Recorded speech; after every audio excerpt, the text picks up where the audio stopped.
নবীজি ইসলামের জন্য এতটাই কষ্ট করেছেন যে নবীজি একদিন পাথরওয়ালা জমিন পাড়ি দিয়ে তায়েফের ময়দানে আগমন করলেন। তখন ওই তায়েফের বেঈমান কাফেররা ছোট ছোট বাচ্চাদেরকে বলে দিত যে মুহাম্মদ হলো পাগল, তাকে তোমরা পাথরে মেরে এই জমিন থেকে তোমরা বিদায় করে দাও। তখন ছোট ছোট বাচ্চাগুলো মায়ের নবীর শরীরে মেঘের মতন পাথর নিক্ষেপ করত। মায়ের নবীর শরীর থেকে রক্ত বেয়ে বেয়ে পড়তে পড়তে জুতা আটকে যেত।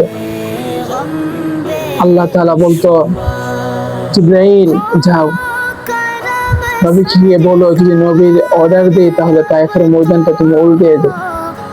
তখন জিবরাইল এসে বলল,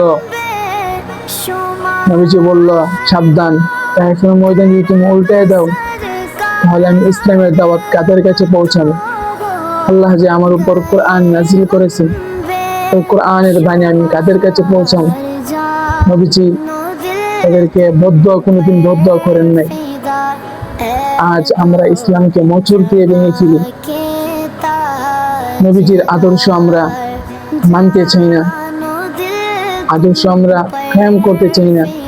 অথচ যেই নবীজি আমাদের জন্য, যেই নবীজির শরীর থেকে মশা মাছি বসা হারাম ছিল, সেই নবীর গায়ে ইসলামের ক্ষেত্রে, ইসলামের জন্য এই নবীর গায়ে পাথর মেরেছেন।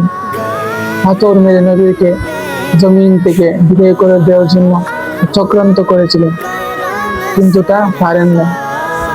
কাফলে ওয়ালো সুনো ইয়া